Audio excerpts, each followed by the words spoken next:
Broadcasting via pre-record from Peterborough, Ontario and Tokyo, Japan. This is CanAedan, Summer Season, Episode 2.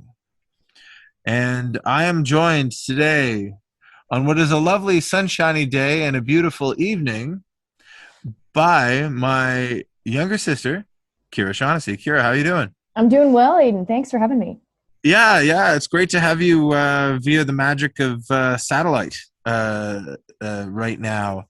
And I'm just looking around. The robins are chirping. The sun is kind of like blue cast, if that's such a thing. Like the sun's not like right overhead, but the sky is like blue cast. So like overcast, but it's like everything's just blue. Oh, right on. Yeah. Love that. Yeah. So maybe that makes no sense, but blue, we're talking, of course, about Jambambloo today. Nice. And after the break here, we're going to get right to it and at it with our dad's favorite singer, one of them, Stompa Tom Connor. So let's get to it and at it. There's a rainbow in Toronto where the Maritimers are bold. They always get a pot full, but they never get a pot of gold. But they're to it and at it and to it. You gotta tune your attitude in. If you don't get at it, when you get to it, you won't get to it to get at it again. You won't get to it to get at it again. A guy from old New Brunswick, he couldn't even pay his rent. We don't know how he traveled, but we all know where he went. He was to it and at it and to it. You gotta tune your attitude in. If you don't get at it, when you get to it, you won't get to it to get at it again. You won't get to it to get at it again. A girl from old Spud Island, old potato lips. She married a Newfoundlander, and they lived on fish and chips. But they were to it and at it and to it. You gotta tune your attitude in. If you don't get at it, when you get to it, you won't get to it to get at it again. You won't get to it to get at it again.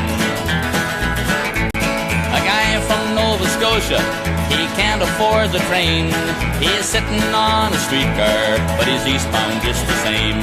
He's to it and at it and to it. You gotta tune your attitude in. If you don't get at it, when you get to it, you won't get to it to get at it again. You won't get to it to get at it again. CanAedan, Summer Season, Episode 2. And I am very honored, Aedan Shaughnessy here, through the facilities of Trent Radio, 92.7 CFFM in Peterborough, Ontario, Canada. I am very honored to welcome to the program my very talented sister, Aedan Shaughnessy. She is the lead singer of Jambambloo. She is a globetrotter, a uke player, a human being, very sonic with the vocal range, and a nice one. Nice one. Kira, can I get a nice one? Nice one. Hey, the originator. All right. Now, Kira, now I have talked in superlatives all about how cool your band is. It's a sonic experience. It's a wonderful thing, and we'll get into that in the interview. But I would like to know a little bit about one of your collaborators, Mr. Ramblin' Steve Gardner. What about him? Yeah, I'd love to tell you about him. So Ramblin' Steve Gardner is a Mississippi blues musician based here in Tokyo, and he plays regular live shows here. His storytelling is second to none over here. He speaks in these riddles, and he has these incredible little phrases of encouragement that really stick with you. We recently had to cancel our album release party, and that was a real shame because Tokyo is extending their state of emergency. And he sent us a message, and he said, "What a damn mess. Keep your lamp trimmed and burning. You are the spark in the fire." And he's always been so supportive of our band, and we feel lucky to have him featured on the album. He's a legend. He definitely sounds it.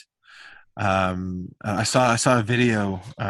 Look up his stuff on YouTube, Ramblin' Steve Gardner. It's very, very interesting stuff. A lot of root stuff from Mississippi. And now, in another very interesting turn of events, what are the oranges? What are the origins of the band name Jambambloo? And there are some oranges to be had, I'm sure. Yeah, I'd love to tell you about that. A lot of people ask us that. So we had a massive brainstorm session, and we sat on the name for a while, and I'll tell you why we chose it. So it's easy to say and remember for both Japanese and Westerners. In Japanese, it's Jambambloo. And it's different from most band names. It's unusual, but accessible, I hope. It has an element of wordplay to it, so I'll tell you about that. Jam, we like to think that that kind of evokes this flow and groove experience for people. Bam, we want our music to have a powerful rhythm section, and hopefully that comes across too. And jam bam sounds like jam band. Blue, that's the blue aspect with blues, roots, country, folk, and jazz. And bambloo, it looks and sounds like bamboo, evoking images of Japan and bamboo, of course, and that's where we're all based at the moment. And there's an instrument called the shakuhachi, which would be perfect to incorporate into the sound of this group in live shows. And at the moment, we haven't been able to do that, but one day we hope to.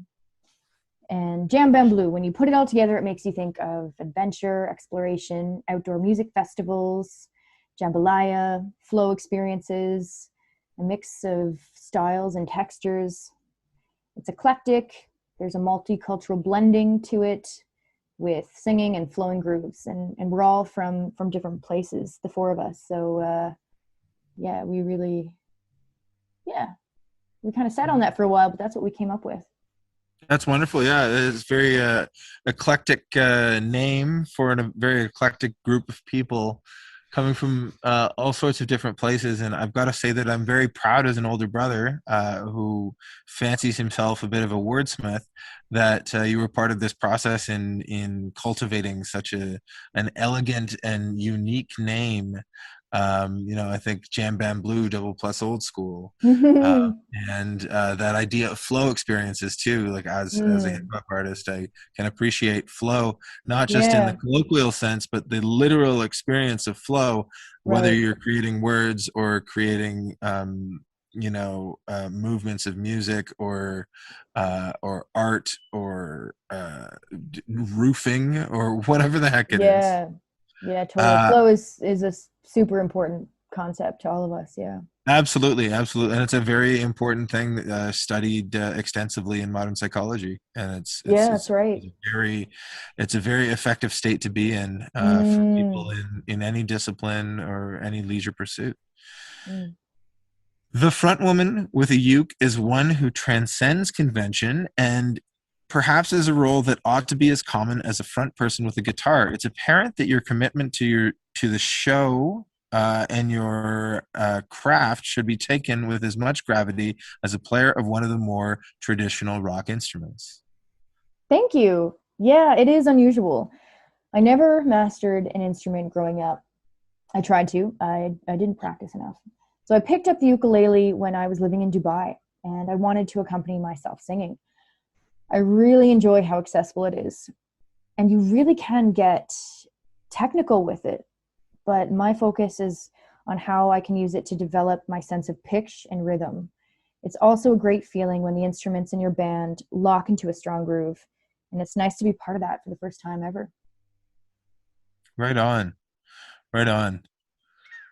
And another quality that I've really picked up on is a sort of warm shadow, not a darkness, but that kind of feeling one gets from listening to jam-influenced classic rock with a resolution. So, like finishing on a lot of majors, a lot of a lot of a resolved feeling, but there's that warm shadow that that sort of evocative of remembering being teenagers and hearing Pink Floyd a lot in the house, a lot of Dark Side of the Moon, that stuff. And it's very palatable to the radio, but it's at the same time got a lot of those elements of almost an early psychedelia, that shadow, that bit of a moodiness. It's very effective. Yeah, that's in there. We're glad you caught that. So we wrote the songs over the span of a year and a half. And during that time, we discussed themes that we were all going through. And the ones that were most prominent for us were frayed relationships, fate, reconciliation, rootlessness, screen addiction, novel experiences, and the complexities of human connection. And I did grow up, as you know, listening to a lot of Pink Floyd. And it's possible that influence of psychedelia kind of came into my consciousness, and whenever we jam in a karaoke room, because that's what you do here, you can't really play in your apartments. And if the guitarist Steve was working on a riff and I'd kind of hum over it, it did kind of evoke those feelings of psychedelia and intermixed with blues and rock. And yeah, I think there was, I think one of the most powerful things, just to like freelance a little bit right now, one of the most powerful things is just like picking up a guitar and playing E minor and A, like breathe in the air, right? Just playing E minor and A. Was recently on a video shoot for S.J. Riley, who's got an upcoming video coming out in early June, and was just kind of noodling around with some of the band, and there was like a behind the scenes footage people, and they were kind of like milling around, and I was just kind of like hacking out E minor and A, and like you just get right into it, like totally. It's that shadowy. It's that shadowy sound, right? Yeah, absolutely. Yeah, that does come through. I love that. So it is May 13th when this show is going to be airing. Not that I wouldn't flatter you on any other day, but it is the day after your birthday. And I'm going to say that the fact that your vocal range can go from Lana Del Rey to Gaga doesn't hurt. The emotive quality is really palpable. Oh, all right. I think you're out of line on that one. Out of Line is one of our songs. It's coming out in June. Anyway, yeah, you're out of line with that comparison to Lana and Gaga. I love them, but gosh, thanks. That's a huge compliment. It's lofty, but I'll definitely toss the compliment your way, because there is for sure a like a good low end and a really, really good high end. Thanks, man. Would you like to speak a little bit to your personal influences? Yeah, sure. We love Tedeschi Trucks. They're a great jam band. We saw them live in Tokyo a few years back. I love Patsy Cline, Pink Floyd, like I mentioned, Norah Jones, Larkin Poe, Bonnie Raitt. I feel like our influences, all of us, are those of blues and roots rock, Americana, classic rock, and I'm really, really glad the sound came through in the album the way I wanted it to. I was nervous. I was nervous that it wouldn't come through like it does in our live performances.